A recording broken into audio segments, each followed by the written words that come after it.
वैदिक काल में हजारों ऋषि हुए, जिनमें से कुछ ऋषियों के वेग से देवों का जन्म हुआ, वहीं कुछ के वेग से दैत्यों का जन्म हुआ। ऐसे ही एक ऋषि सतयुग में हुए, जिन्होंने औरतों को गर्भवती होने का श्राप दे दिया। तो वे कौन थे वे ऋषि, और क्यों इन्होंने गर्भवती होने का औरतों को श्राप दिया, और कौन थी वो स्त्री जो ऋषि के श्राप से गर्भवती हो गई थी? दोस्तों, उससे पहले सभी से निवेदन है, वाकई आप कृष्णा जी को मानते हैं तो इस वीडियो को लाइक करें, चैनल को सब्सक्राइब कर लें और कमेंट बॉक्स में लिखिएगा जय श्री कृष्णा। दोस्तों, इस कहानी का वर्णन वाल्मीकि रामायण उत्तरकांड में भी किया गया है, जहां प्रभु श्री राम को महर्षि अगस्त्य इस वर्णन को सुनाते हैं। कहानी की शुरुआत सतयुग से होती है, जब भगवान ब्रह्मा के मानस पुत्र ऋषि पुलस्त्य मेरु पर्वत पर स्थित आश्रम के पास घोर तपस्या कर रहे थे। उस समय ऋषि को तप करता हुआ देखते हुए अन्य कन्याएं विचलित होने लगीं और अपने मन को शांत करने के लिए वे ऋषि पुलस्त्य के समीप जाकर उनकी तपस्या में बाधा पहुंचाने लगी। तभी ऋषि पुलस्त्य ने क्रोध में आकर वहां उपस्थित सभी को श्राप दे दिया कि अब जो भी स्त्री उनके सामने आएगी वह गर्भवती हो जाएगी। ऋषि पुलस्त्य की बात सुनकर वहां मौजूद सभी स्त्रियां डरकर भाग गईं, लेकिन ऋषि बिंदु की कन्या को ऋषि पुलस्त्य के बारे में श्राप की जानकारी नहीं थी। इसलिए एक दिन वे अपनी सहेली को ढूंढते हुए ऋषि पुलस्त्य के सामने जा पहुंची। ऋषि उस समय वेद का पाठ कर रहे थे। ऋषि ने जैसी नजर उठाकर कन्या को देखा, उसका शरीर पीला पड़ गया और वह गर्भवती हो गई।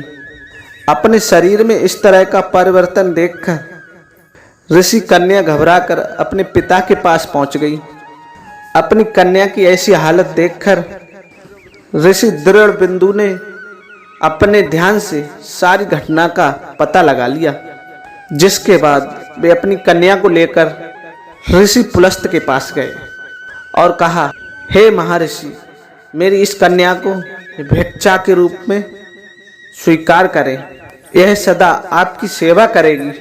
उनकी बात को सुनकर ऋषि पुलस्त्य ने उस कन्या को स्वीकार कर लिया, जिसके बाद वह कन्या ऋषि पुलस्त्य के साथ रहने लगी और उनकी दिन रात सेवा करने लगी। उस ऋषि कन्या की सेवा भाव से प्रसन्न होकर ऋषि पुलस्त्य ने एक दिन उनसे कहा, हे देवी, मैं तुम्हारे सेवा भाव से बहुत प्रसन्न हूँ, इसलिए मैं अपने समान पुत्र प्राप्ति का वर देता हूँ।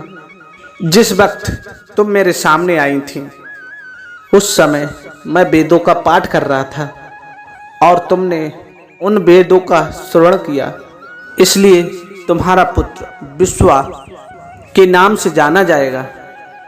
कुछ समय बाद उस ऋषि कन्या ने एक पुत्र को जन्म दिया, और जैसा कि ऋषि ने आशीर्वाद दिया था कि ऋषि कन्या का पुत्र विश्वा के नाम से जाना जाएगा। विश्वा भी बड़े होने पर अपने पिता ऋषि पुलस्त्य के समान बड़े तपस्वी हुए। ऋषि विश्वा के तपस्वी रूप को देखकर ऋषि भारवा भी बहुत प्रसन्न हुए। उन्होंने अपनी बड़ी कन्या का विवाह उनसे कर दिया। आगे चलकर